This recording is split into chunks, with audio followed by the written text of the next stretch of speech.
twese duhagaze twumvire mwami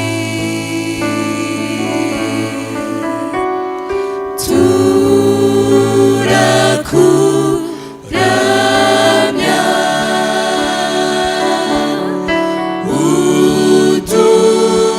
udutega amatwi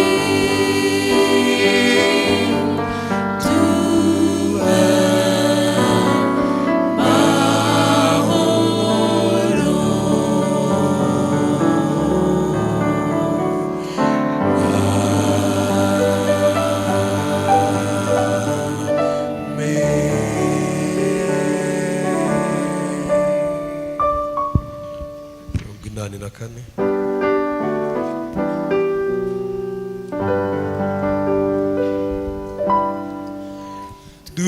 dushime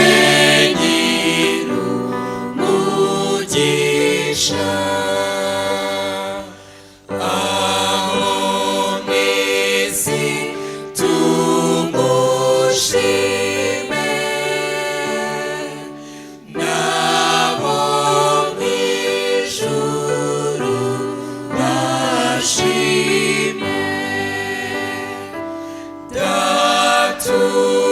datumanu mwuka wera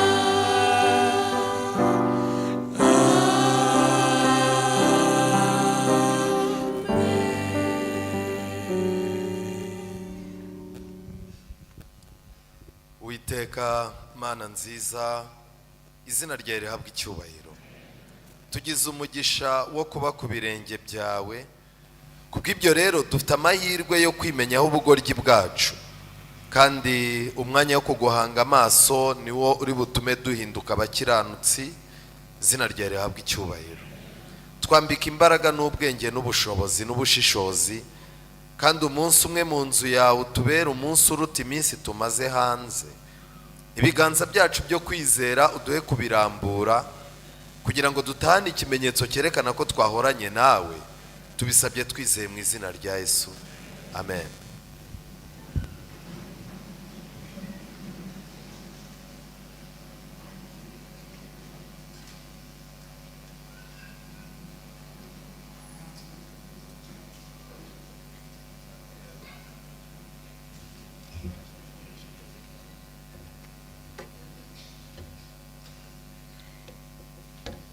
Sabato nziza kandi umunsi w'umunezero.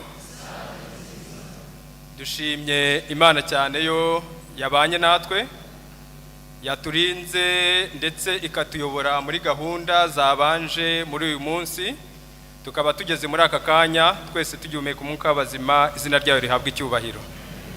Muri aka kanya rero tunejejwe no kubakira ndetse no kubaha ikaze muri aya materaniro yacu yo kuramya, kuko ni isaha y'umwihariko tugiye kumviramo ijwi ry'Imana mu buryo bwihariye. Akaba ariyo mpamvu dusaba ituze kugira ngo amajwi niba bishoboka yose aceceke, kugira ngo tuze gukurikirana gahunda uko zateguwe. Njyewe muvugana amazina ni Nduwayezu Emmanuel, mwizera mu itorero ry'Abadiventiste b'umunsi wa karindwi ubarizwa mu ntara ya Ndera. Nkaba mpagurukijwe n'ibintu bibiri by'ingenzi. Icya mbere ni ukubaha ikaze muri aya materaniro yacu yo kuramya. Icya kabiri ni ukubereka itsinda rigari tugiye gufatanya muri iyi gahunda yo kuramya. Bityo rero ari mwese bakristo bene data duteraniye muri iyi nzu yitiriwe izina ry'Imana, ndetse n'abandi badukurikiye mu buryo bw'ikoranabuhanga binyuze kuri YouTube channel y'itorero rya Kanombe, tubahaye ikaze muri aya materaniro. Uwiteka duhana umugisha.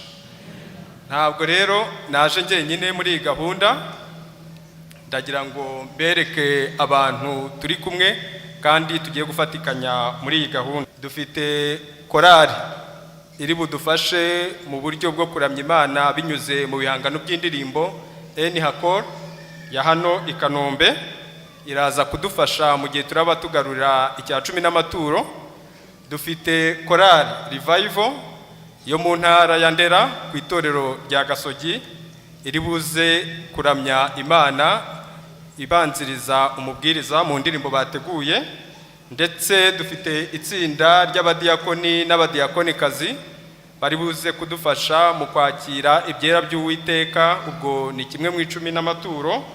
Dufite itsinda ry'abatekinisiye batuma amajwi atugeraho neza aho bari hariya muri control room, abo nibo batuma amajwi, ndetse dufite n'itsinda ry'abadufasha mu kutuyobora mu ndirimbo zatoranijwe zo mu gitabo cy'indirimbo zo kuramya Imana cy'Abadiventiste b'umunsi wa karindwi. Ni itsinda mumenyereye naryo riri hariya mu byicaro ryateguriwe. Ntago ari abo gusa, ahubwo hano imbere hari abandi twazanye tugiye gufatikanya muri iyi gahunda. Ibumoso bwanjye naje nkurikiwe na Habarurema Simeo, nawe ni umwizera mu itorero ry'Abadiventiste b'umunsi wa karindwi ubarizwa mu ntara ya Ndera ku itorero rya Gasogi. Tsimbutse gato turi kumwe na Chantal, nawe akaba umwizera mu itorero ry'Abadiventiste b'umunsi wa karindwi ubarizwa ku itorero rya Gasogi. Simeo ari buze kudufasha mu gusoma isomo ry'urufunguzo kandi anadufashe mu isengesho. Chantal ari buze kudufasha ari kumwe n'itsinda ry'abadiyakoni mu kwakira ibyera by'Uwiteka, ndetse iruhande rwa Chantal hari Agathe uri buze kudufasha mu isengesho risoza aya materaniro yo kuramya. Niba rero muduhaye ikaze kandi mutwemera yuko natwe dukorana muri iyi gahunda yo kuramya, mwatwakira mu izina rya Yesu.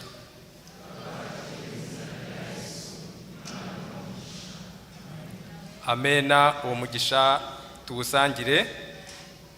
Nk'uko mwabibonye rero hari umuntu nasimbutse gato, ntago ari uko nabyibagiwe, ahubwo nuko ari umuntu w'umwihariko muri uyu mwanya.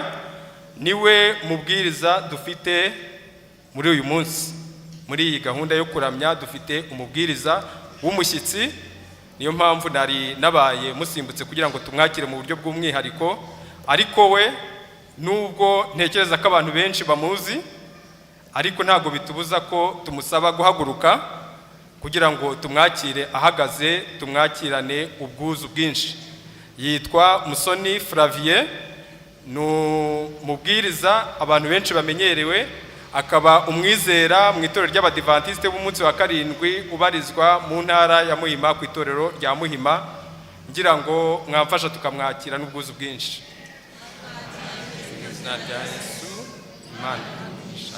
Amen. Uyu rero turi kumwe muri iyi gahunda, ariko na ya gahunda bababwiye iri bube mu masaha y'ikigoroba turakomezanya. Ndizera yuko uko tungana gutya n'ubundi turaba duhari. Aha rero hari irindi tsinda nari nibikiye tugiye no guhita duha umwanya, ni itsinda ry'abatabazi. Abatabazi bagiye kudufasha muri iyi gahunda kuko itorero ry'Imana rirafatanya rikamenya n'abababaye. Uyu munsi iyo gahunda tugiye kuriyoborerwa n'abantu bo mu gihande cya Nonko babarizwa mu iri torero rya Kanombe. Ubwo rero ngira ngo buri wese aturize imbere y'Imana akurikirane gahunda uko zateguwe. Andaza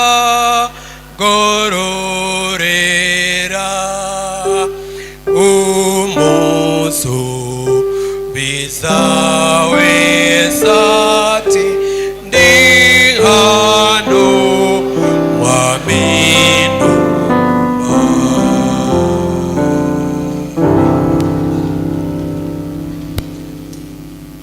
Twese iteraniro ryose tugiye guhaguruka dufatanye mu ndirimbo ya 202. 202 urugo runezerewe.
Twese tugihagaze tugiye gufata Bibiliya zacu turebe mu gitabo cy'Imigani gice cya 24 turasoma ku murongo wa 3. Imigani 24 dusome ku murongo wa 3. Reka dusome. Ubwenge nibwo bwubaka urugo kandi rukomezwa no kujijuka. Ndasubiramo. Ubwenge nibwo bwubaka urugo kandi rugakomezwa no kujijuka. Izina ry'Imana rihabwa icyubahiro. Twebwe abari hano imbere tugiye gupfukama, namwe mwubahira Imana aho muri dufatanye gusenga Imana.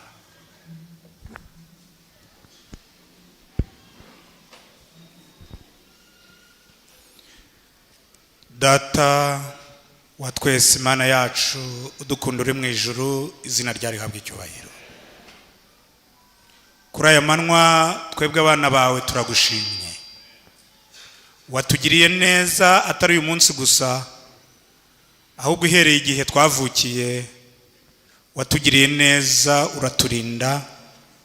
Uyu mwanya turacyariho duhumeka, icyubahiro n'ikibi cyawe. Tunejejwe n'uyu munsi waduhaye wera, wejeje ugaha umugisha. Twari duhagiranye mu minsi 6 ihereye inyuma yacu, ariko kubera ko waduhaye ngo turuhuke, turi imbere y'ubwiza bwawe, ubishimirwe Imana yacu. Tuje rero uko turi uratuzura dusobanukiwe. Nta cyiza kiba muri kamere y'umwana w'umuntu, ariko kuko uri Imana duciye bugufi imbere yawe mushyirwe hejuru. Amaraso waseshe ku bwacu, umwana wawe akitanga akayamena ku musaraba, uyatwejeshe utwakire nk'abana bawe. Tugeze mu mwanya tugiye kumva ijambo ryawe. Umugaragu wawe Musoni Flavie agiye kuvuga ari hano muri inzu yitiriwe izina ryawe, umwumvire mu ijuru. kugira ngo ibyo agiye kuvuga bitaba biturutse ku bushake bwe, ahubwo avuga abwirijwe n'Umwuka Wera, kandi natwe tugiye kumva, duhe gutega amatwi, twumve kandi twumvire, kugira ngo twese dufatanyirize hamwe kukwitegura nuzuza duha ikamba ry'ubugingo. Iyi gahunda yose tuyigushyize mu maboko, aritangiye aka kanya kugeza niri bukomeze mu masaha ari imbere. Twese tuyoborwe n'ijuru, kandi Satani atsindwe muri iri teraniro kugeza dushoje, mu izina rya Yesu.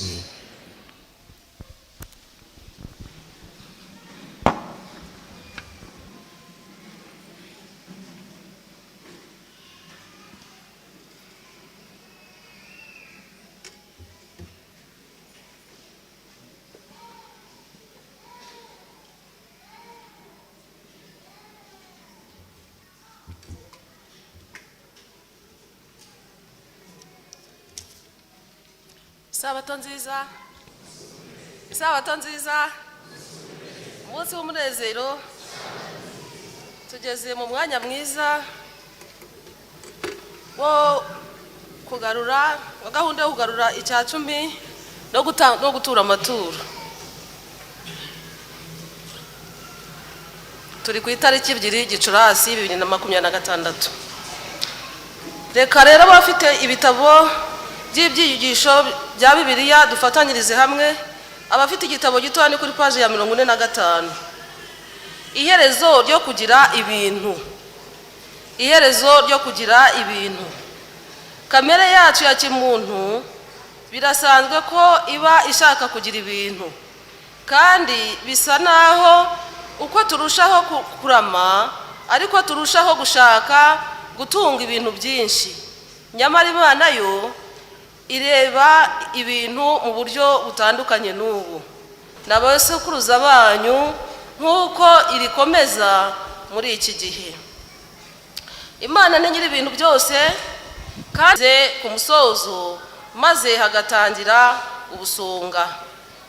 Icyo duhamagarirwa, igihe ugarura icya 10 kandi ugatanga amaturo yawe y'isezerano uyu munsi, ibuka gushimira Imana imigisha myinshi yaguhaye.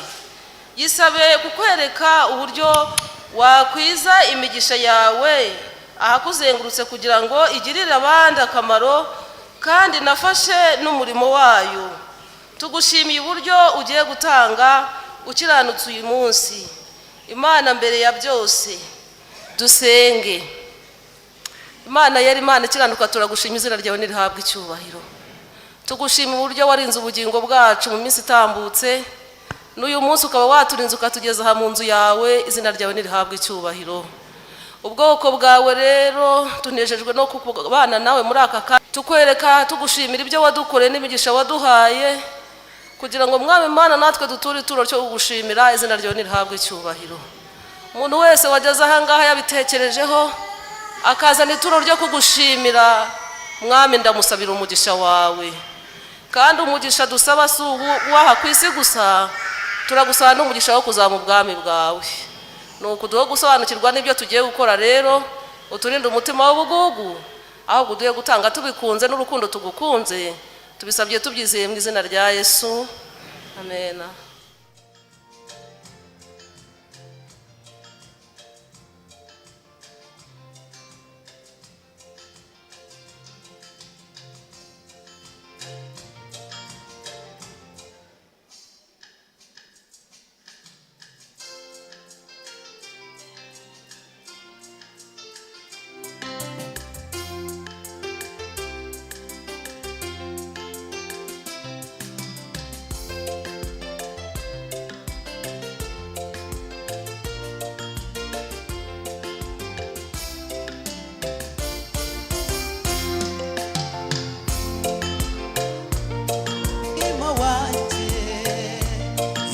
kuzumva amamagaye abwira amagambo y'urukundo ati mwana wanjye ngwino mu rugo bizaba ari byiza bagenzi babwire njye numvise izina amamagaye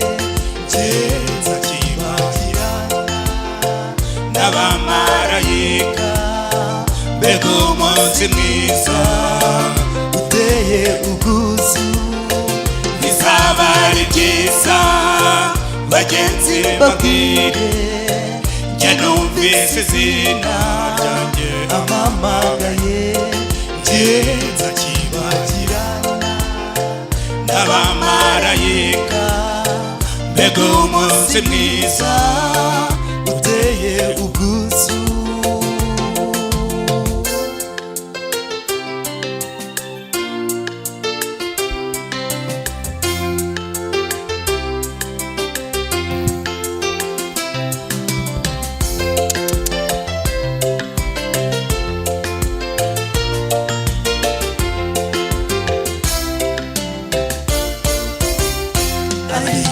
izina ryawe uyu munsi kuko igihe ari iki cyo kubikora kugira ngo ugaza bumbura igitabo izina ryawe ritazaburamo bizaba ari byiza bagenzi babwire njye numvise izina amamagaye nzakibagirana n'abamarayika mbega umunsi mwiza uteye ubwuzu bizaba ari byiza bagenzi babwire njye numvise izina amamagaye nzakibagirana n'abamarayika mbega umunsi mwiza uteye ubwuzu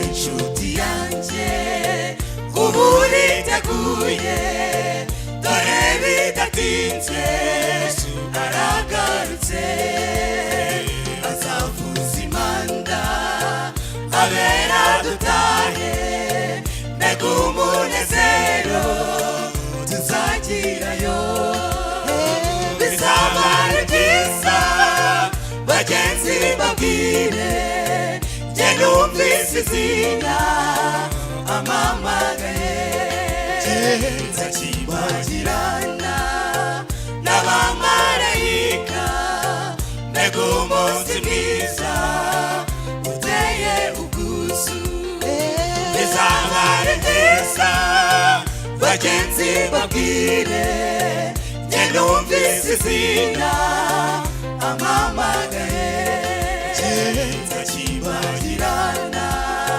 n'abamarayika mbega umunsi mwiza uteye ubwuzu nzakibagirana n'abamarayika mbega umunsi mwiza uteye ubwuzu nzakibagirana n'abamarayika mbega umunsi mwiza uteye ubwuzu nzakibagirana n'abamarayika mbega umunsi mwiza uteye ubwuzu.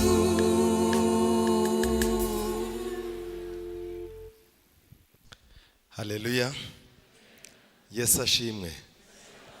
Reka nshima Imana yongeye kumpa amahirwe yo guhagarara hano. Naherukaga kera, ariko urebye hasi, urebye hejuru, urebye no mu maso yanyu, Uwiteka yababereye mwiza, izina ry'Imana rihabwa icyubahiro.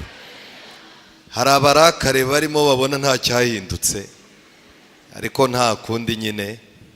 Ariko ndashima Imana yakoranye n'ubwenge bwanyu, mukayemerera igakorana n'amarangamutima yanyu, mukayemerera igakorana n'ubushobozi bw'amaboko yanyu n'imifuko yanyu, aha hantu mukahindura gutya, Imana ibaha umugisha. Umuntu rero udafite icyo yakoze hano, niyumva bashima abandi, ajya kubita urutoki ku rundi, abwira Imana ati umunsi wanjye ni ryari ngo nanjye nzakore. Bayobozi b'itorero, Imana ibaha umugisha. Ndashimira kandi by'umwihariko itorero intara ya Ndera baje hano, ariko ntibifuza kuzimirira mu bandi. Hari abantu benshi bakunda akavuyo n'isoko, ku buryo binjiramo agahita avuga ati uko biri koza ibisazi byanjye ntibiri bugaragare. Ariko ujya utinya umuntu ujya ahantu akakubwira ati ndahari, uwo muntu aba afite gahunda. Imana ibaha umugisha, kandi turakomeza gusenga. Imana ifite ikirimo gukora. N'Abisiraheli gutaha bumvaga bitazashoboka, ariko Imana ikoresheje ukuboko kurambutse, igakoresha n'amaboko menshi, Abisiraheli bagize gute? Baratashye. Hari ibintu Imana ijya gukora igakoresha ukuboko kurambutse kwayo, ariko hari n'igihe ibona idakeneye gukora yonyine, igakoresha amaboko menshi. Imana rero ibaha umugisha. Uyu munsi mfite iminota mikeya cyane ko amasaha yanyu nayaguruka nk'uko indege zaha ziguruka, ubu yanashize. Munyemerere rero tuganire ku ijambo ry'Imana. Nahaye insanganyamatsiko ivuga ngo ikoranabuhanga mu rugo rikwiriye kubanziriza ikoranabuhanga. Ikoranabuhanga mu rugo rikwiye kubanziriza ikoranabuhanga. Mureke dusenge. Uwiteka Mana nziza, izina ryawe rihabwa icyubahiro. Tubona neza ko uko intambara yatangiye ari nako izasoza. Intambara yatangiye Satani ashora ikinyoma, kandi n'ubundi zarinda isoza agishora ikinyoma. Iyi ntambara Kristo yayitsinze mu ijuru akoresheje ubwenge. Uduha ubwenge mu gihe nk'iki cy'ikoranabuhanga, kandi ubwo kubaha Uwiteka ari bwo bwenge kuva mu byaha ariko kujijuka. Muri iri jambo tubashe kugushyikira kugira ngo utwigishe kureba kure. Mwuka wera akomeze agende muri iri teraniro, imitima yacu ntijye kure yawe kandi ntijye kure y'ijambo ryawe. Ku musozo aba ari wowe dukuraho icyizere, kandi abantu baza kutubona tuvuye aha batubone ko twahoranye nawe ku musozi. Tubisabye twizeye mu izina rya Yesu, amen. Imigani igice cya 24 umurongo wa 3. Bibiliya iravuga ngo ubwenge nibwo bwubaka urugo. Bashyizeho akadomo.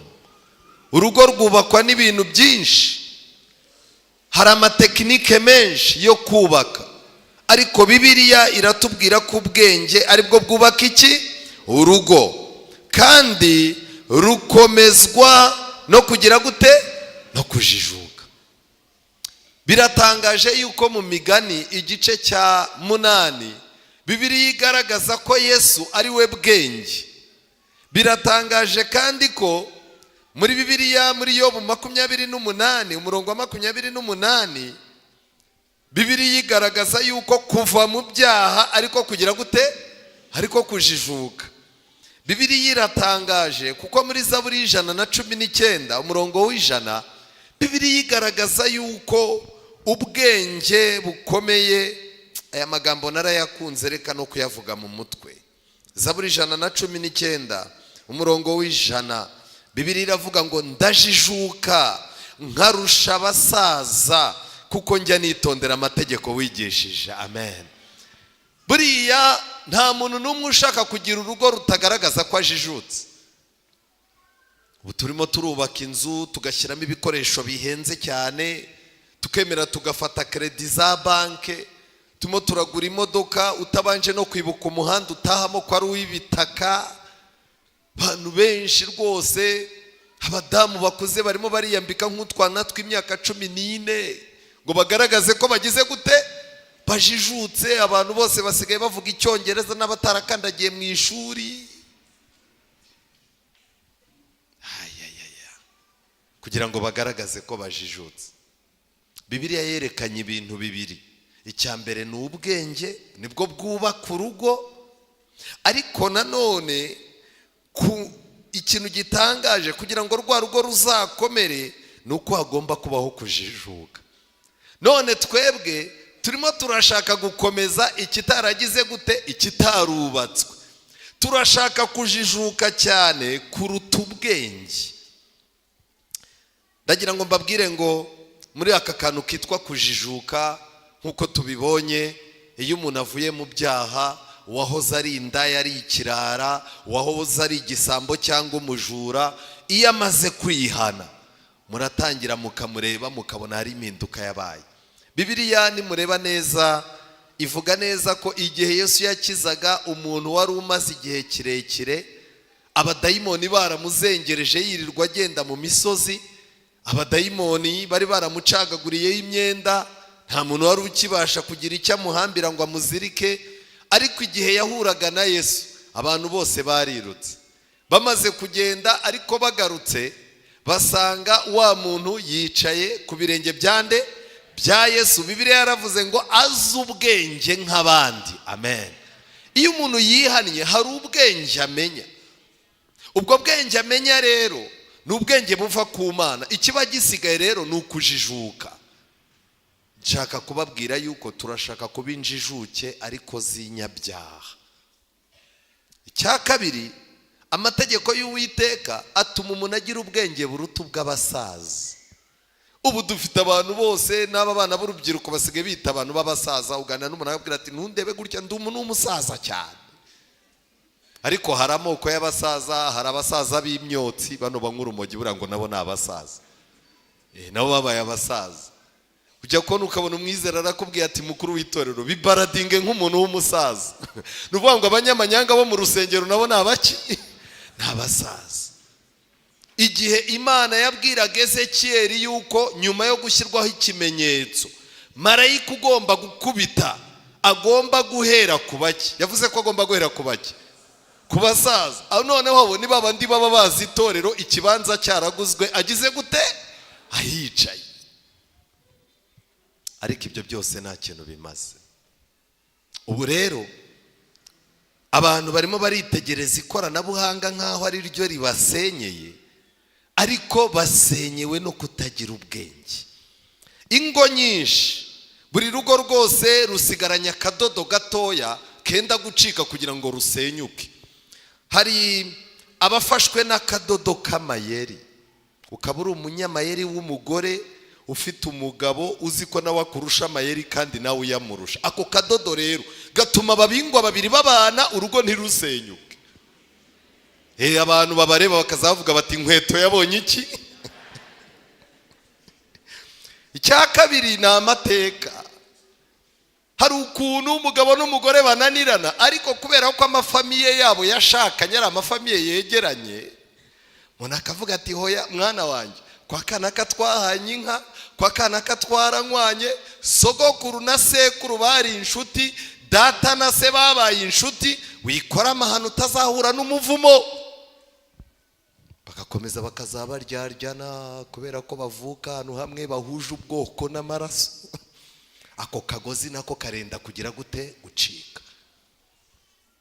Hari abafashwe n'ubushobozi, kubera ko amafaranga ari mu rugo, imodoka zihari, urugo rugikomerwa amashyi, ako kadodo kakaba ariko konyine basigaranye. Ariko nagira ngo mbabaza, iyi krize nikomeza abagabo benshi bari buhindurirwa amazina. Iyo utashye wahembwe batora umwana ukunda bakamushyira mu nzira, akaba ari uza kugukingurira urugi, agahita atangira dadi. Wajya kubona ukabona umugore yohereje mesaje, papa kanaka uratugeraho ryari? Harya iyo watashye bakwambuye bigenda gute? Urakomanga bakakubwira ati ariko urufunguzo ntuzi ko ruba ruri munsi y'urugi wakinguye.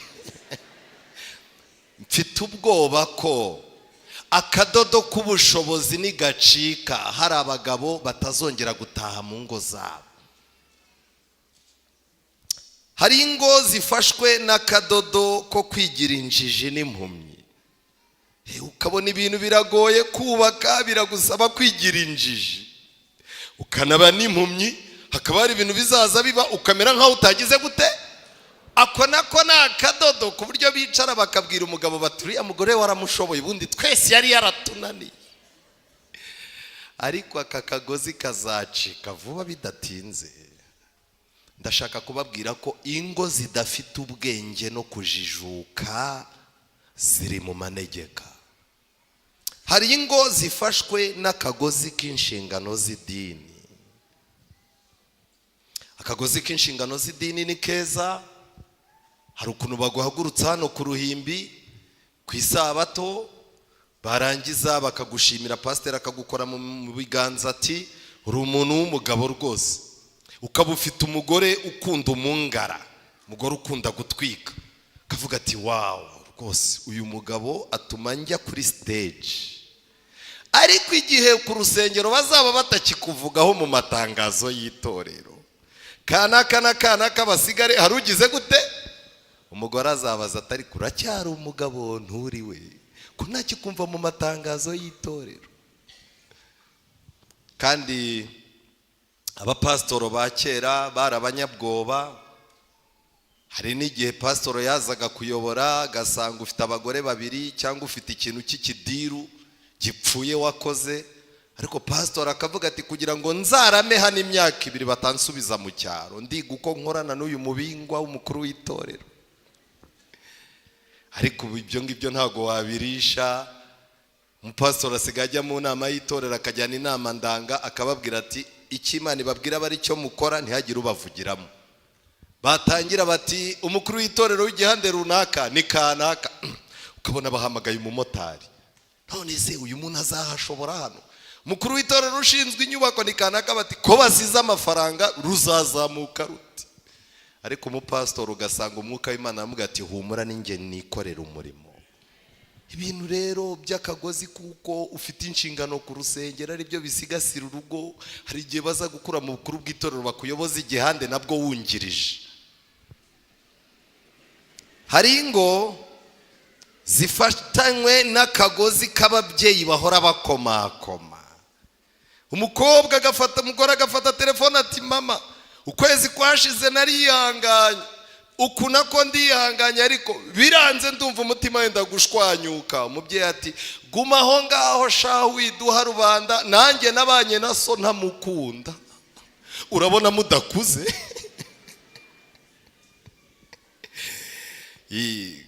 Ubu hari ingo zisigaye ku kagozi ka telefone, nyamuneka mubegere. Hari ingo zifatanyijwe no kwirinda guta abana bakiri bato.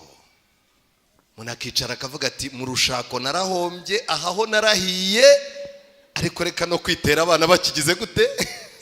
Ubu naho barahari bavuga bati karimo karagenda kegera hejuru.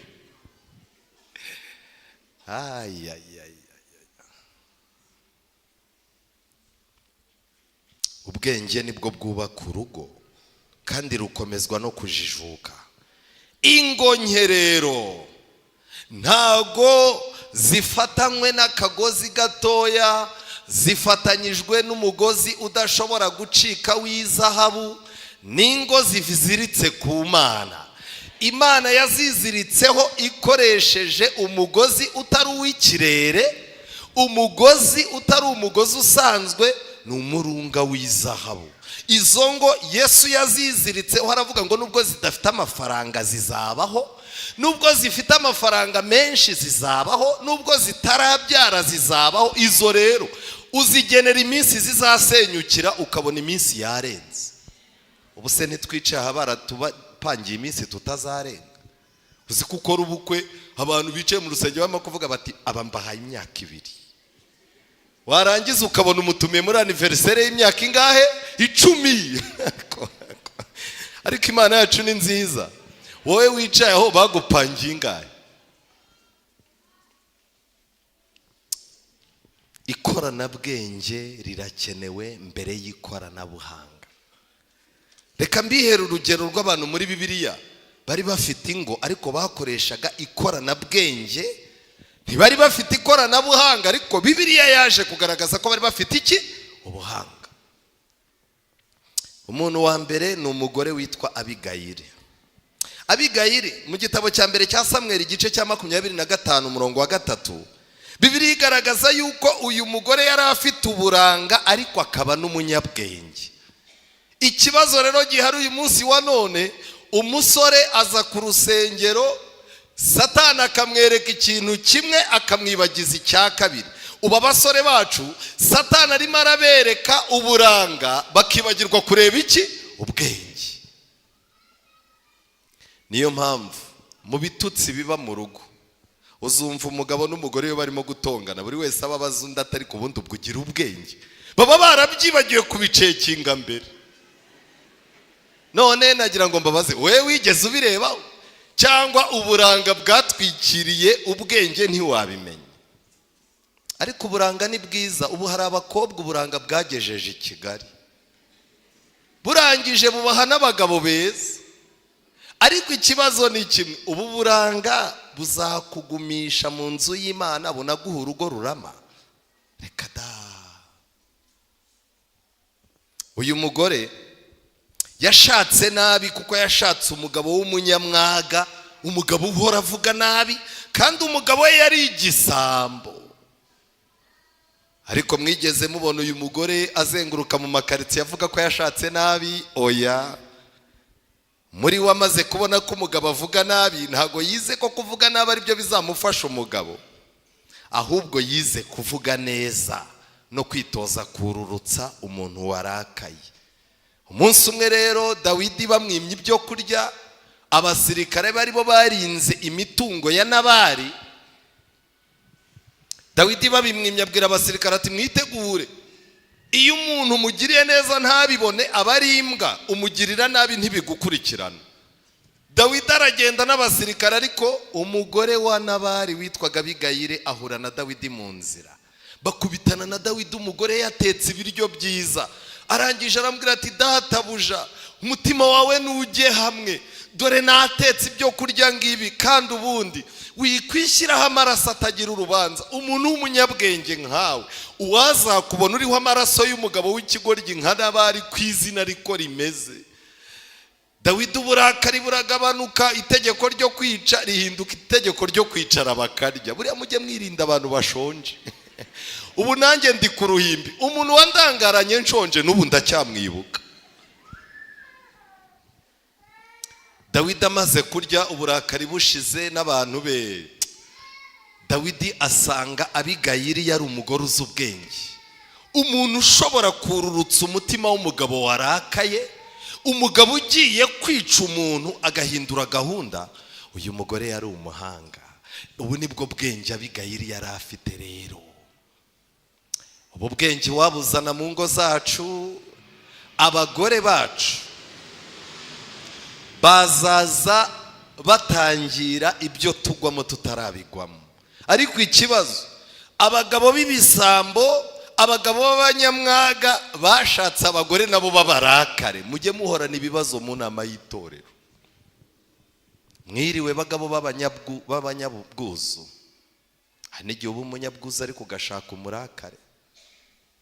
Ariko abagore bafite ubwenge nk'ubu ngubu Imana irakabagwiza mu itorero ryacu. Umuntu wa kabiri, umugore wa kabiri wantangaje, ni umugore nasomye mu gitabo cya kabiri cya Samweli igice cya 14 umurongo wa 2. Muri iki gitabo Bibiliya tubwira ko hari umugore w'umunyabwenge w'Itekowa. Yamenye yuko Dawidi afitanye ibibazo n'umwana we Abusalomu. Uyu mugore biramubabaza, ariko aza kugira amahirwe ahamagarwa n'umusirikare ukomeye.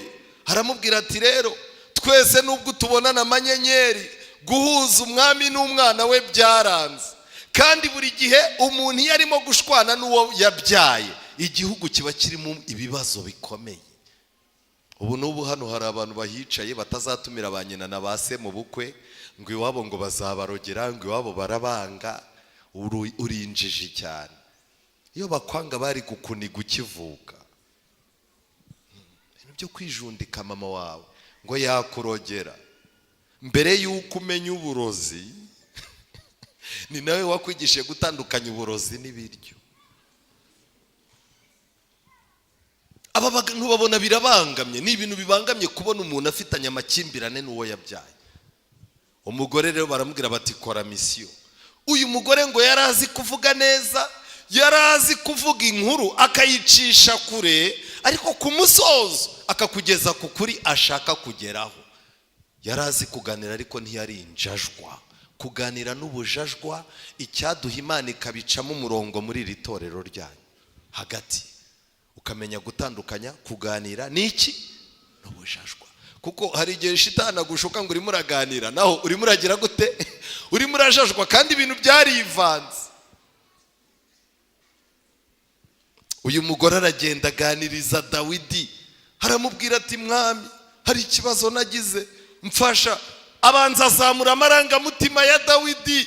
Dawidi aramubwira ati mbwira ikibazo kikuzanye ndahita ngishyira mu bikorwa. Aramubwira ati wababariye umwana wawe ntiwihe rubanda.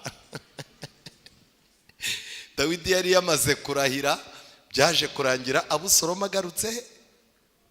Reka ngire ikintu mbabwira, dukeneye abantu bakoresha, abagore bakoresha imbaraga zo kunga, bakifashisha ubuvuga rikijyana bwabo mu guhuza abantu aho kubateranya.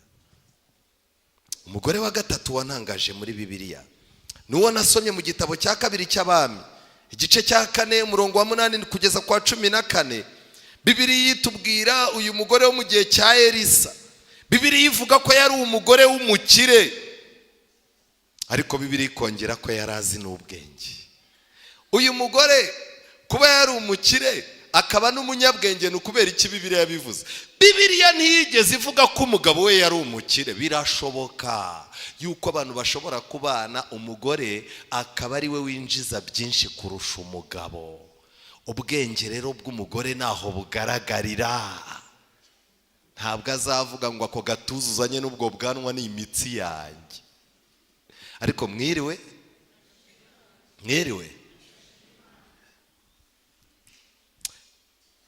umugabo ashobora gutunga urugo agatunga umugore, ibyo ni ibintu bisanzwe.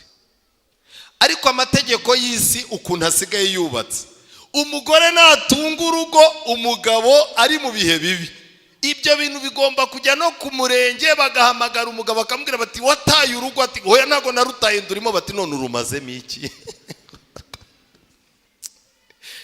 Ariko Imana igirengera abagabo pe, igigira iki bapfumbatisha. Nshuti zanjye, uyu mugore yarazi gutandukanya abantu bera b'Imana n'abantu bagendana n'abantu b'Imana.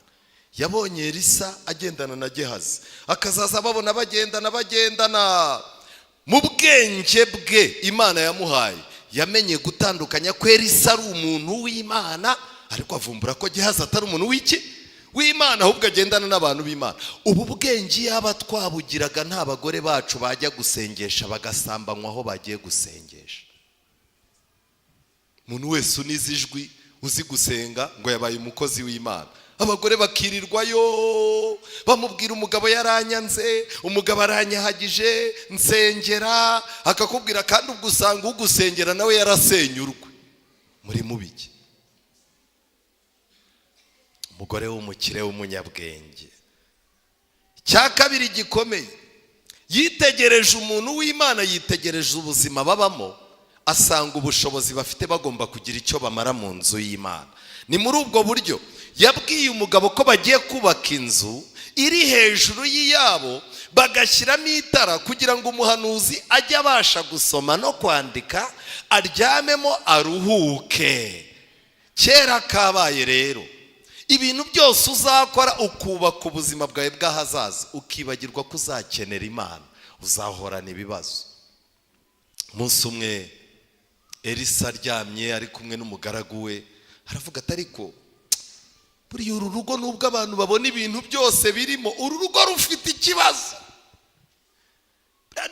Reka mbabwire, hari igihe tujya kurarika ingo tugaca ku ngo zanditseho ngo hano hari imbwa iryana. Aho hari imbwa iryana ushobora gusanga n'umugore wo muri urwo rugo yita umugabo nawe ko ari imbwa, ikaba ari iryana nyine. Aho hantu tuba dukwiye kutahaca, tuba dukwiye kuhakomanga. Elisa umwuka w'Imana amwemeza ko hari ikibazo. Arangije ahamagara umugaragu aramubwira ati bwira uwo mudamazi, uyu mugore yatugiriye neza. Umuntu utekereza kure agakoresha imbaraga z'ubutunzi bwe, yarangiza akagira n'ikintu akora ku murimo w'Imana. Elisa ngo yajyaga agenda ku zuba kubera ko yari afite uruhara. Izuba ryararucaniraga, ni mu butayu, ivumbi rigakubita rikazamuka, ku buryo n'abana bato b'abasore bamurebaga bakavuga ati zamuka wa muki. Yarasuzuguritse, ariko abonye uriya mubyeyi, umubyeyi aravuga ati uyu muntu w'Imana tumworohereze. Ariko ubu dufite abagore babona amafaranga, akicaza umugabo ati Kigali nuyibamo ntakugira inama ntabwo uzayishobora. Icyambere, ibintu byo ku rusengero bicikemo, ntabwo ari ufite amafaranga wenyine. Sinzongeye kubona mu bintu by'inyubako n'ibyacu papa kanaka ko atayatanga ubona tujuje etaje. Abagabo muri aha abagore bababujije gutanga amafaranga mu rusengero mwiriwe. Ariko reka mbabwire, urya inshuro y'inshuti bigashira utagize gute, udahaza. Umugabo w'uyu mugore yari afite icyizere kuko yari afite umugore utamuca inyuma. Byarangiye gute rero? Umudamu araza baramubwira bati urashaka kumenyekana? Ati reka da, njye mu bintu binezeza nezezwa no kwibera mu banjye. Ariko ubu hari abagore batanezezwa n'imiryango yabo, abagabo babo cyangwa se abana bagize gute, babyaye. Elisa arangije abaza Gehazi ati tumufashe iki? Uru rugo rwari rwarabyaye ariko nta mwana w'umuhungu rwagiraga. Mu gihe cya Isirayeli kutagira umwana w'umuhungu yari stress iruti y'uyu munsi. Ariko uyu mudamu nta muntu wamubonaga mu maso ngo amubonemo ko ari kuri pressure yo kutabyara abahungu. Abagore bacu muri no minsi, urugo iyo amafaranga adahari umureba mu maso ukabibona, iyo hari akabazo urabimureba. Kubera iki? Kubera ko mu maso h'abadamu ari ikibaho Imana ishyiraho amakuru yo guha abana n'umugabo. Satani asigari we wandika kuri icyo kibaho. Iyo wirebye mu ndorerwamo muri iyi minsi ubona ari indi urimo kukwandikaho wa mudamu. Umudamu barangije baramufasha, mu gihe kindi umudamu arasama, arabyara. Kera kabaye wa mwana ararwara, bamukura mu murima bamuhereza se ngo amujyane, umwana ageze mu rugo arapfa. Umudamu aravuga ati rero nge ndi umukire, ariko nubwo ndi umukire hari n'urundi rwego ndiho umukire, ngira akazi umpuriramo n'Imana n'abantu b'Imana. Arababwira ati mwifata umwanya wo kuririra umurambo, muzamure muri ka kazi. Uyu mwana afite aho yavuye, nimuhamusubize, uwamuduhaye amusubize ubuzima. Ariko nagira ngo nkubaze, urusengero, inzu y'Imana ifite uruhe ruhare mu rugo rwawe? Hari imiryango yibuka urusengero ari uko yapfushije gusa. Halo, ndumwizera wanyu, umugore wanjye ni wa mumama munini w'inzobe ko twumva tutamumenya. Uribuka umuntu wigeze abaza ikibazo mu ishuri ryo kwisabato kikaba kirekire? Uwo ninjye. None se byagenze gute? Twagize ibyago hano mu rugo harakonje. Harya uba mu kihe gihande? Si ibintu by'ibihande ugira ngo ndabimenya ko maze imyaka nk'ine ntagera aho ngaho. Ariko maheruka wa mugabo ubyibushye ari uyobora. Ariko Mana nyagasani, none se mwama service tukaza gushyingura ko bambwiye ko n'urusengero rwanyu rusigaye ari rwiza, ntabwo twabikwima. Murakoze cyane, rega ba nyiri umuntu ni ba nyiri umuntu. Wowe uzaba urusengero ari uko wapfushije. Ariko ku minsi mikuru yawe watashye inzu, abana bawe barangije amashuri, umugabo wawe yesheje imihigo y'ibintu runaka, ntushaka yuko n'isengesho ry'umukozi w'Imana rihinguka mu munsi mukuru wawe. Uru rugo byarangiye umwana wari wapfuye azutse. Nshuti zanjye, uyu mugore yari umukire, yari umunyabwenge. Bibiliya imbwira neza undi mugore wo mu Migani 31 umurongo wa 10. Uyu mugore Bibiliya yamuvuzeho ibintu byinshi. Uyu mugore yari acanye ku maso, uyu mugore yari smart, ibintu bimuranga ni byinshi. Ariko akantu njyewe nakunze, Bibiliya iravuga ngo abumbuza akanwa ubwenge. Amen. Ku munwa we ubwenge nibwo bukontorora iyi minwa. Ijambo agiye kurekura rirabanza rigaca ku munzani w'ubwenge.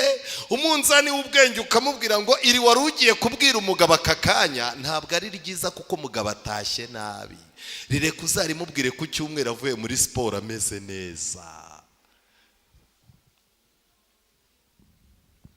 Ariko ubu uru rusengero rwicayemo abagore bagiye barekura amagambo, bakaba barimo kurwana no kuyahanagura, ariko barimo gukoresha umuti udahanagura neza, bikaba byaranze.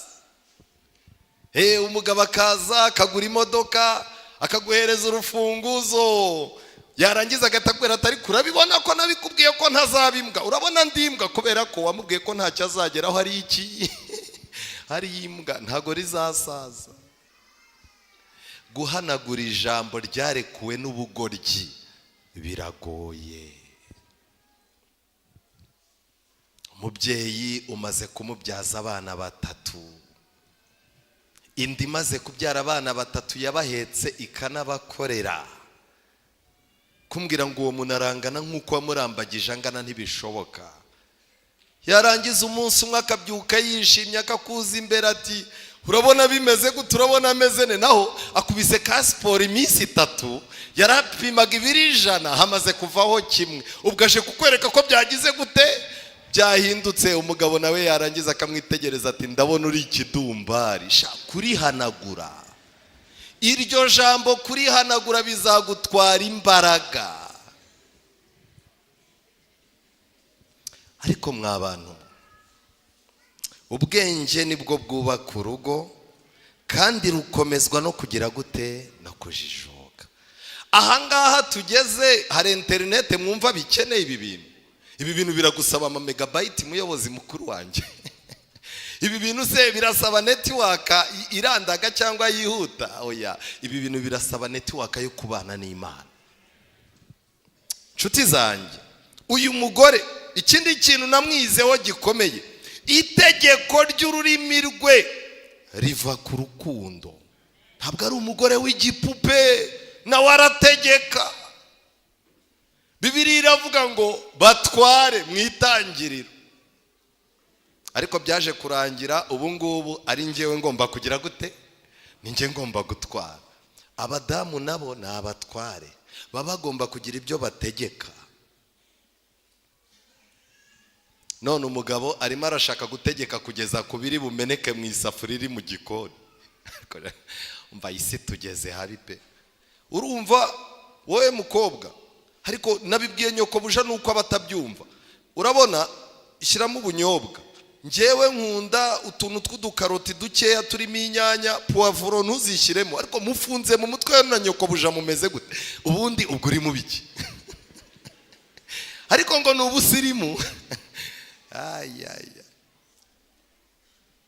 Iyo ubutware utangiye kubujyana mu bitabureba, ubutware bugenda bucika iki?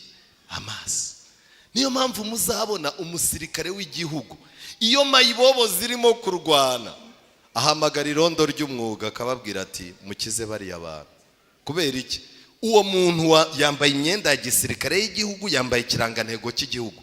Igihugu cyamubwiye kwita ku bintu byo mu rwego rwo hejuru bibangamiye urugo. Niyo mpamvu utabona umujepe yaje ngo aje gukiza umugabo n'umugore barimo kugira gute, barimo gushwana mu rugo, ntabwo bimureba. Ariko ugiye kubona ukabona umujepe araje wafatanye mu mashati n'umugore, ukabona arimo nimurekurane nimwihanganane. Ubutaha wazaza ubwira abadaso ukabwira uti n'umujepe yaraje birananirana we.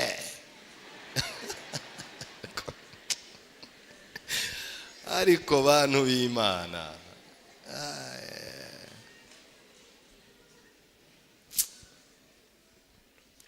uyu mugore nawe arategeka, ariko iyo avuze ikintu, reka ngiye ikintu mbabwira, abagabo baraha bemera ko abagore badutegeka, mushyira akaboko hejuru.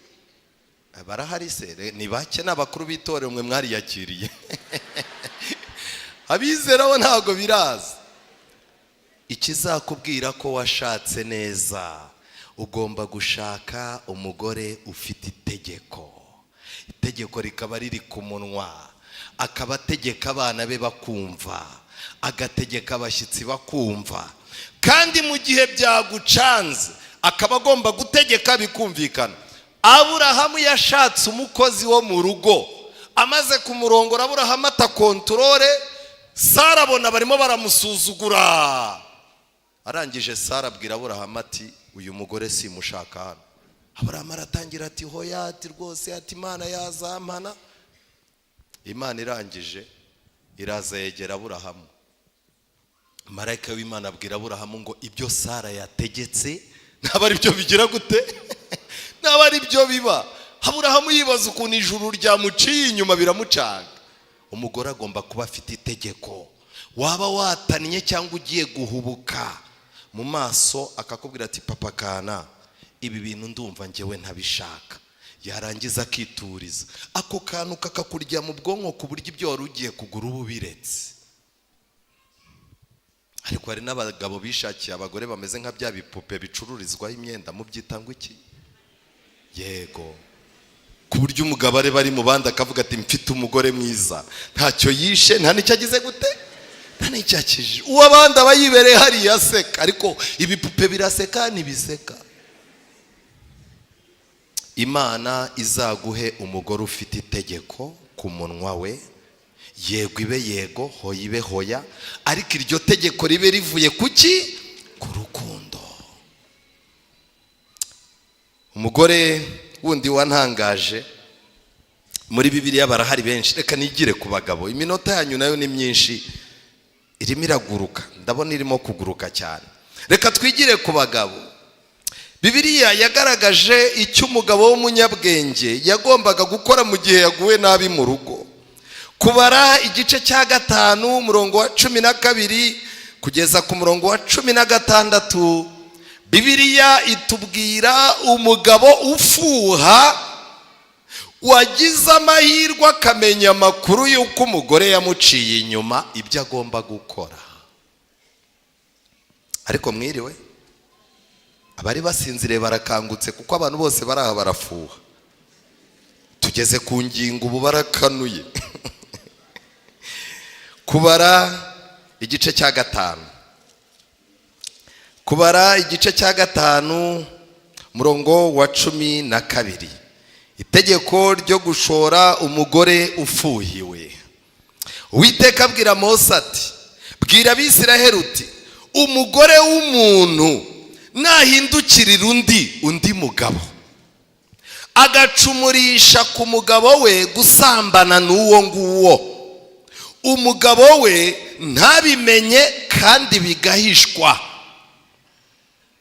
uwo mugore akaba yanduye, ntihabe n'umuntu umushinja, ntabafashwe akirimo no kubikora, umugabo we agafatwa n'ifuhe, agafuhira umugore we yanduye cyangwa yafatwa n'ifuhe, agafuhira umugore we atanduye koko. Ni ibintu bibiri. Ushobora gufuhira umuntu ugakeka ibintu bitaragize gute, bitarabaye, ariko ushobora no gufuha ari Imana yagukomakomye ikubwira iti cunga iby'iwawe kabaye. Urumva rero imbere yawe hari amahitamo angahe? Abiri. Ariko reka ndeba abantu turi kumwe, abantu turi kumwe, amaye ubu mwese muri abantu bafuha. Bibiliya yagennye iki rero? Nuko uwo mugabo ashyire ribu umugore we. Simwe mbaza, ashyire ribu umugore we, amushyire iwabo abihanangiririza, ahamagara abagabo bagendana babwira urwo yagushije, ararika abakuru b'itorero, nama y'itorero ahita abyerura. Nibyo murimo gusoma.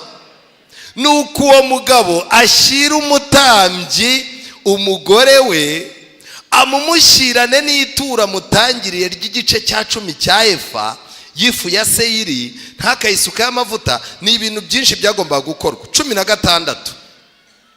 Umutambyi yigize uwo mugore hafi, amushyire imbere yande y'Uwiteka. Ariko mwiriwe, oya ni muramukanye rwose umuntu mwicaranye mwifuriza isabato nziza.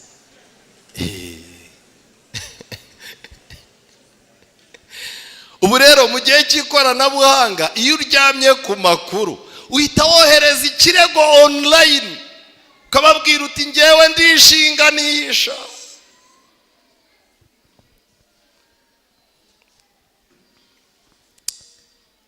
Ibanga ni iri ngiri. Hari abantu benshi bicaye aha birinze guha abo bashakanye rubanda, babazana imbere y'Uwiteka ku buryo ubu barasazanye. Kazamubaza atari ko cyagiye buriya uri muri za gahunda buriya wumvaga umeze utati nari nimeze nk'ikigo ry'inarataye ubwenge. Buriya nta bantu basazana bataramenyanye. Nta bantu basazana bataramenyanye.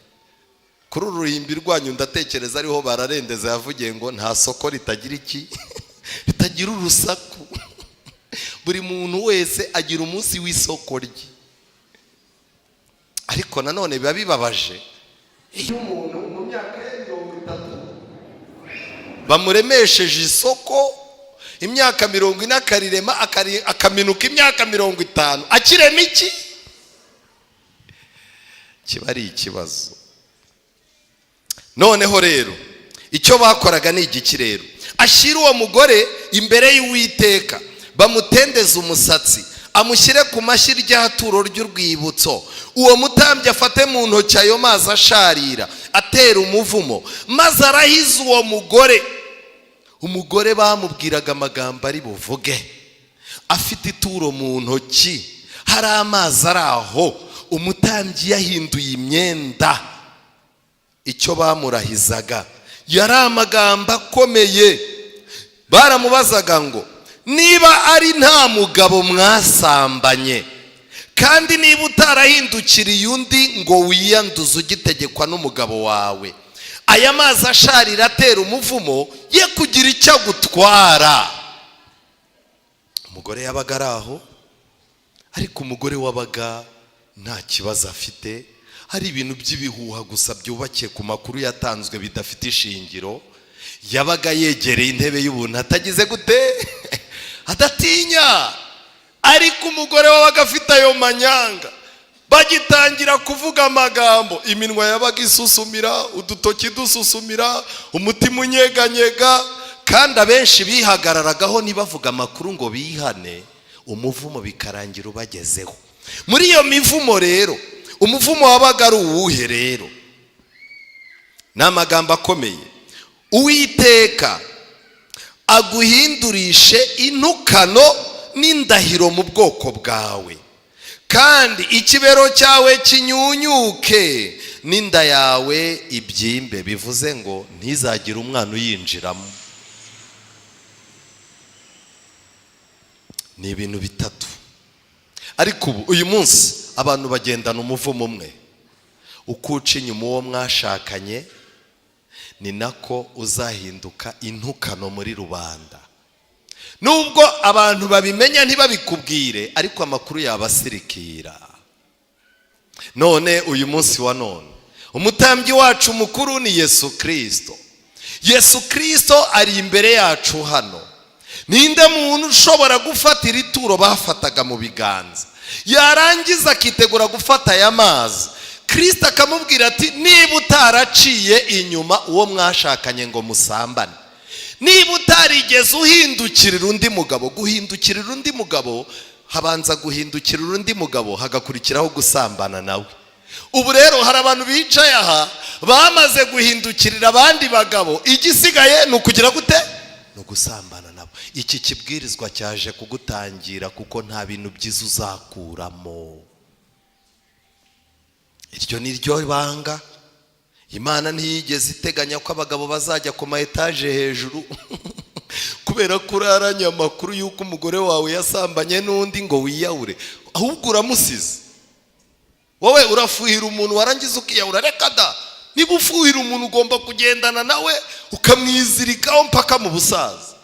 Naho kuvuga ngo uriyahuye ubu musigiye abandi ahubwo utanazi. Ubu hari abagabo bari aha banze kurya mu rugo, sigaye bagenda babyimbye mu modoka bivugisha, ngo barumvisha abagore. urimo uriyumvisha wowe. ninde wakubwiye ko kutarya, umugore utagukunda kutarya ibiryo bye ntacyo bivuze? ahamagara abana ati mubyatake sha, so yabyanze. ariko isi we. muri Matayo igice cya mbere umurongo wa 19 harimo igitekerezo cy'umugabo witwa Yosefu waje kuba umugabo wa Mariya. Yosefu Bibiliya itubwira ko ku murongo wa 19 yari umukiranutsi. muri ubwo bukiranutsi bwe yari yararambagije nk'umukiranutsi. ubu dufite urubyiruko ruri aha n'abasore ntago barambagiza gikiranutsi, bararambagiza kinyamugi. kurambagiza kinyamugi rero uba ugomba gusomana n'umuntu mutaranagirana amasezerano, ukamusura rimwe na rimwe akazaza yifotoza amafoto yambaye agatuza avuye muri dushe akayakoherereza. kenshi na kenshi ugatangira kumubaza ibiganiro by'imibonano mpuzabitsina mutaranabigeraho, kubera ko ngo turi mu isi y'iterambere. kenshi na kenshi bakabanza no kuryamana ngo babanze kumva ko bazanashimana. uwo mwanda wose umukobwa abwira abandi ati iriya njiji yo ku rusengero umva bajye babigisha. Yosefu yarambagije gikiranutsi. mu gihe yarambagizaga, igihe cyo kujya gushaka kigeze, avumbura ko umugore we atwite. Yosefu akoresha ubwenge bw'abakiranutsi. mbere y'uko abukoresha yabanje gukoresha ubwenge bwa kavukire. ubwenge bwa kavukire bumubwira ko agomba gucika umugore. cyokoze Yosefu aravuga ati Mariya twarakundanye, nzirinda kujyana inkuru, sinshaka ko bamutera amabuye mpari, ariko ndamucika nk'imfura. Marayika arareba asanga umwana uzavuka azitwa ko atagira se, azitwa ikinyendaro. muzarebe ibyo Gideyoni yahuye nabyo. Marayika abwira Yosefu ati ibintu byo gucika uriya muntu wimucika ahubwo mwegere. iyo Yosefu agenda, Mariya yari kugera mu Egiputa ate kandi atwite. hari ibintu Imana ikora. abantu b'uyu munsi murakundana, yarangiza akaguha rubanda muyerekane ko ari inzira makeba. bagabo n'abagore gusebanya, nubwo ushaka kwigira mwiza, nibyo abantu bazota inkuru z'umugabo wawe, ariko iyo filime nirangira bazaba bagize amatsiko y'iyawe. iyawe rero nizagira gute? izakurikiraho.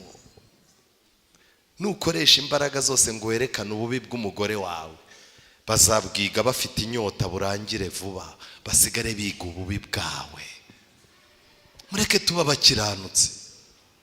abasore baraha, uratandukana n'umuntu ukirirwa umusebya, kiriya gikobwa ni ikirara, nubwo ukibona muri korari kiriya ni igikoboyi kiraho, wamuretse kumwamamaza ukamureka. nshuti zanjye, Bibiliya inyereka umugabo witwa Koruneliyo, umugabo nakunze cyane. mu byakozwe n'umwe igice cya 10 umurongo wa 2, Koruneliyo yari umuntu Bibiliya yavuze ko yubahaga Imana n'abo mu rugo rwe bose. yavumbuye yuko kujya gusenga umugore adasenga hazavuka ikibazo, kujya gusengana n'umugore ariko abana badasenga hazavuka ikibazo. ashinganisha Imana, arayibwira ati amayeri yo gushobora uru rugo nuko ngomba gusengana n'abanjye bose. byarariye ntibyariye? byarariye. icya kabiri Bibiliya yavuze kuri Koruneliyo, yagiriraga abantu ubuntu bwinshi. ntabwo yari igisambo. kurekura ugatanga nibyo bintu byari bigize idini ye, byatumaga abantu bahora banyotewe n'Imana ye. icya gatatu kandi yasengaga ubudasiba, kandi Koruneliyo yari afite akazi kagoye. yabaga mu mutwe w'abasirikare witwa Italiyana, wari umutwe w'abasirikare ukomeye mu gihe cy'ingoma y'Abaromani. wari umutwe wari uri bize w'abasirikare batajya baboneka, kandi yari umuyobozi wabo. ariko wambaza uti yabonaga ate umwanya wo kugira gute? gusenga ubudasiba. izi stress za Kigali no kuvuga ngo mwarabuze ngo ubuzima buragoye, nta muntu n'umwe uzabyireguza imbere y'Imana. umugabo wundi nakunze ni umugabo nasomye muri Luka igice cya 8 umurongo wa 41. Umugabo witwa Yayiro, umwana yararwaye amurekera umugore ararwaza. Yayiro aza kwicara abona ibintu biranze, yari afite umwana wararwara yendaga gupfa. Ariko Yayiro aravuga ati rero aya ni amakosa gufata ikibazo kiremereye nk'iki ukakirekera umugore wenyine. Yayiro abwira abagenzi barabwira ati muhaguruke tujyane. Bakora urugendo bajya kureba aho Yesu ari. Yayiro arangije abwira Yesu ati yaba wampaga umugisha tugataha ni wanjye hari ikibazo. Kwa Yayiro ntabwo yabonaga ko kuzura umwana aricyo cyari ikibazo gusa, hari n'ibindi bibazo. Yari abizi ko Yesu nagera mu rugo hari impinduka ziri bugire gute ziri buze. Ariko mbabaza, umwana wa Yayiro yarakize ntiyakize? None se kubizi ko ufite umwana w'umukobwa wakunaniye, ukaba ubizi ko ufite umwana w'umuhungu wakunaniye, abana ukaba warabagize abanyina, kandi nyina icyo yarashoboye yaragikoze akaba ageze ahananiwe. Umuntu umwe yarambaje ati muso kubera icyo abagore aribo basenga cyane? Ndamubwira ni rero abadamu babona umwanya, kandi abadamu rwose buri ibintu by'Imana yo babigiyemo baba babigiyemo. Arangije arambwira ati nuko abadamu aribo baha agaciro ibibazo biri mu rugo. Ariko igihe kirageze ngo n'abagabo tumere nka Yayiro, utangire wumve yuko kuba umukobwa wawe ameze kuri umuhungu wameze kuri ari ikibazo cyawe nawe. Uba ababyeyi benshi barwaye indwara z'imivuduko y'amaraso n'umutima na za diabete. Kubera iki? Bikoreye iminaniro yabo, bikorera niyo abagabo bagombaga kwikorera. Nshuti zanjye, hari ikintu nagira ngo mbabwire gikomeye twihuta dushaka umusozo. Ellen White yagize iyerekwa, ni igitabo cy'ibihamya by'itorero volume ya 2, page 315 kugeza kuri page 322. Hari urugo rero Ellen White yaganirije. Uru rugo yandikiye uyu muntu, aramwandikira ati umuryango wawe ntiwishimye ubigereranye n'urugo rwawe. Umuryango wawe ntiwishimye, umugore wawe ntiyabonye ibyo yari yiteze mu rushako rwanyu. Umugore yari akwitezeho kuzaba umugabo w'imfura, umugabo ugira gahunda nziza, ariko ibyo yari akeneye ntiyabibonye. Gusa umugore wawe nawe afite ibibazo kuko afite ubwibone bwinshi, akomoka mu muryango w'iwabo wa nyina, umuryango ushyira mu gaciro, ariko umuryango w'abibone biyumvamo isumbwe babiyemeza. Umugabo yari yarashatse mu rugo rw'abiyemeza. Umugore wawe ni umugore utagaragaza ibimurimo. Umugore wawe nta kigaragaza urukundo rususurutse kuko abifata nk'intege nke cyangwa ubwana. Umugore w'uyu mugabo yageze aho umurakare, guseka, gukina n'umugabo arabireka, aravuga ati no, uko nkomeza gukina nawe no kuganira nawe amfata nk'umwana. Ubwo umugore yabaye umurakare rero. Umugore wawe yihaye guceceka ngo yiheshe icyubahiro no kwishyira ku ruhande. Magambo make, kugira ngo umugore wawe kugira ngo yiheshe icyubahiro umwubahe, byamusabye guceceka ndetse no kwishyira ku ruhande, kwivumbura. Hari abagore bashaka icyubahiro kugira ngo umugabo amwubahe, agaceceka. Mu gitondo ukazaza ubona umuntu yabishye, yarangiza ukazaza ubona ibintu byose urimo gukora arimo arakubwira ati genda ubikore, ngewe nta kintu nkivuga, jya ubikora nyine n'ibyawe birakureba, akishyira ku ruhande. Ubwo buryo bwo kwivumbura ni bubi. Wa mugabo we, ubwo ubushobozi muri wewe buzaba bukangutse, nibwo uzamenya icyo abagore baba bashaka, nibwo uzumva ko ubugingo busonzera gukundwa. Abagabo muri twe harimo imbaraga yasinziriye. Umugore yakubwiye ngo aragushaka, uhita wumva ari ya magambo y'abagore. Yakubwiye ati narakubuze ndagukeneye, uhita uvuga utari ko se Kigali iranshaka nawe uranshaka, urabona nzicemo ibice bingahe. Ariko umunsi Imana yakanguye abagabo, nibwo ngo bazamenya abagore icyo baba bashaka, kandi ngo nibwo bazumva icyo uburyo ubugingo busonzera gukundwa. Abagabo tubana n'ubwo bumuga. Yarakomeje aramwandikira ati wa mugabo we, wihaye isumbwe mu by'idini n'iterambere mu by'Imana, ariko ibyo bintu byabaye inkomyi ku mugore wawe kuko ababazwa nuko utisobanukirwa. Umuntu akaba mu rugo ariko ku rusengero ugasanga yashishikaye we, ibintu byo ku rusengero barimo kubwira bati kanaka iyo ataje isabato irabiha, ariko mu rugo bakakubwira bati iyo ataraza tuba natwe dutuje. nawe yaramwandikiye ngo urushako rwanyu ntabwo rwabayemo ibyishimo, ntabwo mwakwiranye, byakomeje kwanga. Wabitsemo umugore wawe ubwoba bwo gutera intambwe, kandi umugore wawe akeneye kwiga kutishingikiriza ku bandi. Ntawe umenya aho bwira ageze, ejo ushobora kurwara, ejo ushobora kujya gukorera kure y'urugo, ejo ushobora gupfa, nabyo birashoboka. Umugore waziritse ku maso yawe utekereza ko azabaho ate? Wananiwe gutoza umugore wawe kwigirira icyizere, ubuze ikinyabupfura cyo kumwitaho. Witondera gushaka uburyo wagendana n'umugore wawe. Kugendana n'umugore wawe urabitinya, ni ibintu wanga. Hano muri iki gitabo yanamugira inama, anamubwira ati wa mugabo we, niba ushaka ko ibintu byawe bikira, nujya mu birori jya ujyana umugore wawe, nujya ku rusengero ujya ujyana umugore wawe. Ibibazo ufite byinshi bizakemukiramo aho ngaho. Ariko abantu benshi ubu baremeye bafata kredi ya banki bagurira abagore babo imodoka nawe aguriye, ariko esansi iraje twegeranye, esansi iratwegeranya.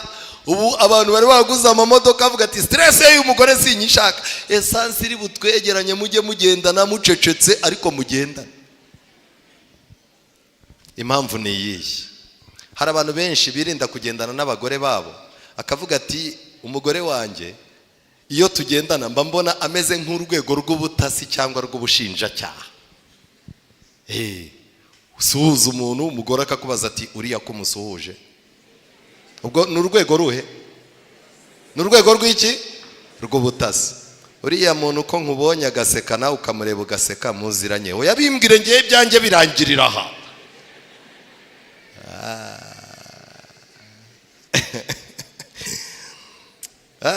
Badamu barasetse. Nyemerera ngendane nawe nk'uko Enoki yagize gute?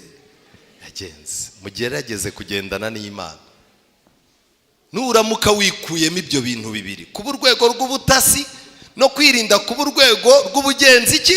Rw'ubushinjacyaha, uzagendana n'uwo mwashakanye kandi mugende mwishimye. Ariko kutagendana ni ikibazo. Hano muri iki gitabo baranditse ngo wagiye usiga umugore wawe imuhira wenyine mu irungu, kandi inshuro nyinshi wasigaga umugore wawe ababaye.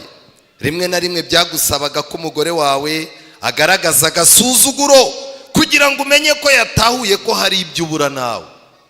Nawe yaramubwiye ati umugore wawe amaze kubona umucanzi yakoresheje tekinike y'agasuzuguro. Akazaza gusuzugura ngo akwereke ko nawe acanye ku maso. Abadamu benshi ubukristo bwaramanutse, agasuzuguro kajya gafata vora. Uravuga wavuga akakubwira ati ubwo rero nawe uravuze ngo uri umugabo. Ubu uzarenza wirindire kada. Wa mugabo we urakonje bikabije, kandi ntugonda ijosi, ukeneye urukundo. Uzi yuko umugore wawe adafite umucyo mu maso kandi ngo abe yishimye, nyamara ntabwo ushakashaka impamvu yabyo. Wowe ubwawe iyo urebye umugore wawe uba ubona ko mu maso aniraga nuko yasekaga siko bimeze. Nawe ubwawe wagize amahirwe ubivumbura ko icyo kibazo gihari. Wagikozeho iki? Aho kwirirwa kuri interinete, kora ubushakashatsi bwo mu maso y'uwo mwashakanye. Ntabwo umugore wawe atinyuka kugufungurira umutima, kuko iyo atangiye kuvuga yiyumva ko atandukanye, ibyiyumviro bye bigatandukana n'ibyawe, uhita umuhagarika ukavuga nabi. Agatangira uti papa kana, nyamara uyu munsi ibintu ntibyagenze neza. Umugabo agahita akubwira ngo ubwo ndabizi ugiye kuvuga ibya ya modoka naguze, ndamaze. Wowe iwanyu wakuye y'iki? Uko waje n'ukuze, kandi ntazi ibyo wari ugiye kugira gute. Wenda wari ugiye kuvuga yuko yaganiriye n'umukozi barapfubirana bitari ngombwa. Abagabo twigize abantu bareba kure, bareba no mu mutima. Umuntu aba akijya kukubwira ukamutanguranwa, ukamubwira ibintu byinshi binyuranye n'ibyo yashaka kuvuga. Byarangiye uyu mugabo afite umugore uhora acecetse, akagira ngo afite umugore mwiza witonda, naho rushorera ye yize uko azaza agira gute ayiragira. Ndasoza mbabwira amagambo akomeye. Ni amagambo nasomye mu gitabo Urugo rwa Gikristo, paje 42. Hari ingo ibihumbi n'ibihumbi zubakwa, abagabo n'abagore bakabana ariko badakwiranye. Ibitabo byo mu ijuru byuzuye imivumo, gukiranirwa ndetse n'ihohoterwa byihishe mu mwambaro wo gushyingiranwa. Umwambaro wo gushyingiranwa, twe tubona abantu bambaye impeta bagendana ku rusengero, abasore bakiri bato bakubita urutoki ku rundi, Imana nanjye izampa umugore nk'uriya mama kanaka yashatse neza pe. Ariko aho ari nawe aba ameze nk'uwigendera mu isanduku yarapfuye ku munsi w'ubukwe. Mu bitabo byo mu ijuru byuzuye imivumo, gukiranirwa ndetse n'ihohoterwa byihishe mu mwambaro wo gushyingiranwa. Nicyo gituma mburira abasore n'inkumi bari mu kigero cyo gushyingirwa ngo bajye bagenza make mu guhitamo uwo bazabana mu kubaho kwabo kose. Bajye bagenza make. Umusore uri mu nzu y'Imana, Imana izamwereka uko agenda, imwereka uko ahitamo, imuha umuvuduko akoresha yihuta ajya mu rushako, kuko Imana ari yibizi biri imbere. Niki dushobora gukora? Ijambo ry'Imana ritwereka ko Yesu Kristo ni byose. Aho kugira ngo urugo rwawe uzarwegurira abikorera ku giti cyabo, rwegurira ijuru. Shaka uburyo Imana iba mu buzima bwawe. Imana yemeye yuko twiga aya magambo kugira ngo dukoreshe ikoranabuhanga mu ngo zacu, bizatuma ikoranabuhanga ritadusenyera. Ariko umuntu udakoresha ubu bwenge bw'ibyanditswe byera, urugo rwe ruzasenyuka byanga byakunda. Imana iduha ubwenge, itubere ubwenge. Imana iduhe kwihana kuva uyu munsi, kandi iminsi yo kujijwa Imana yarayirengagije. Imana iduha umugisha kandi tugenderere. Imiryango ifite ibibazo tuyitunze ijuru, kugira ngo ijuru rirambike ikiganza hejuru y'iyo miryango. Nubwo iri mu miraba, nubwo hari abantu bicaye aha babona muri iki cyumweru cyangwa muri uku kwezi cyangwa muri uyu mwaka ingo zabo ziri busenyuke, fata urugo rwawe uruzirike ku Mana, ntacyo ruzaba kandi nawe ntacyo uzaba, mu izina rya Yesu.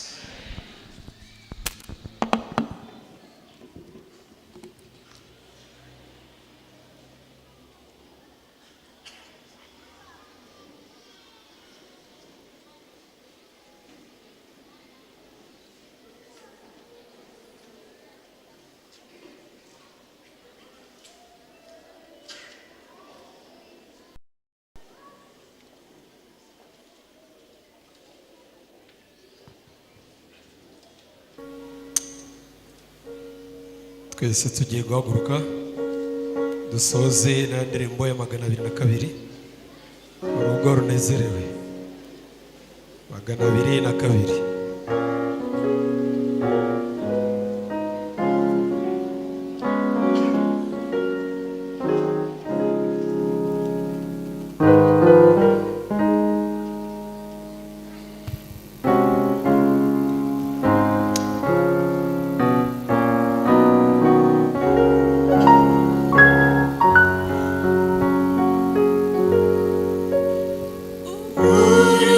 Urugo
izafasha ingo zacu zigira amahoro,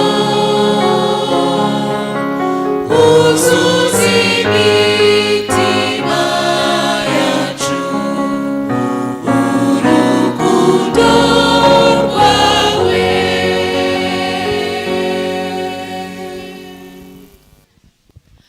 Data wa twese uri mu ijoro dukunda, turagushimye turaguhimbaje, habwa icyubahiro. Tugushimiye imbabazi zawe udahwema kutugirira, ubuntu bwawe waturindishije kugeza amagingo aya ngaya, turabugushimiye, habwa icyubahiro.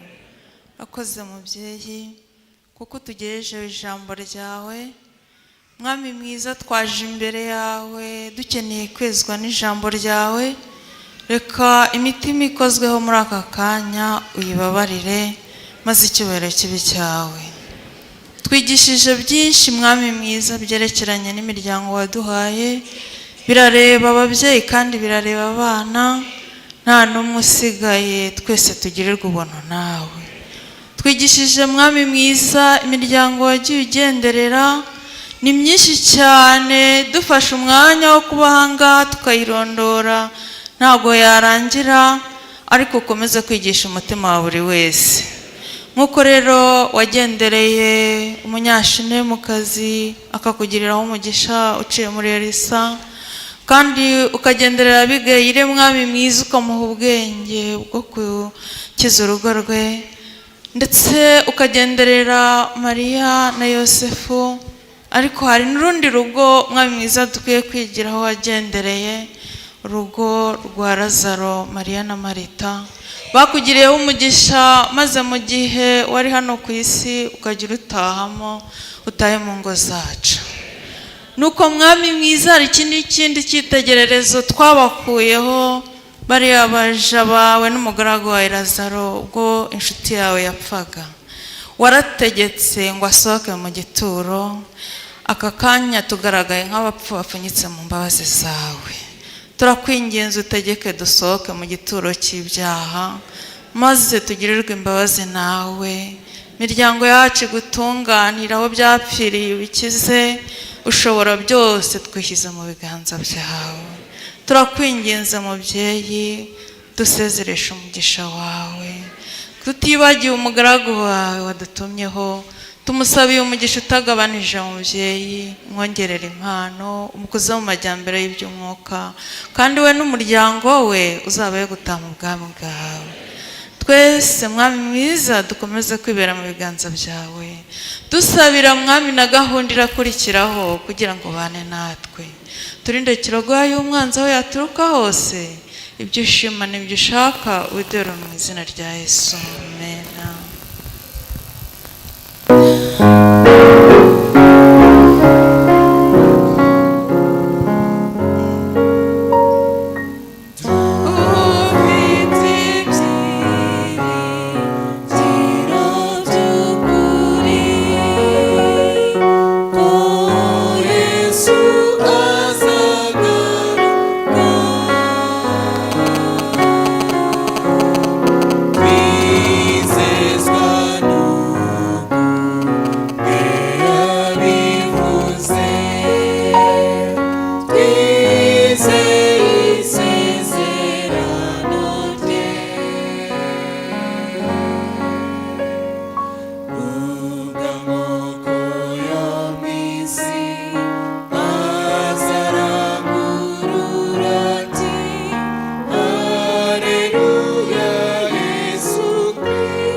Kwiringira TV, ubutumwa bwiza kuri benshi, gukizwa kwa benshi.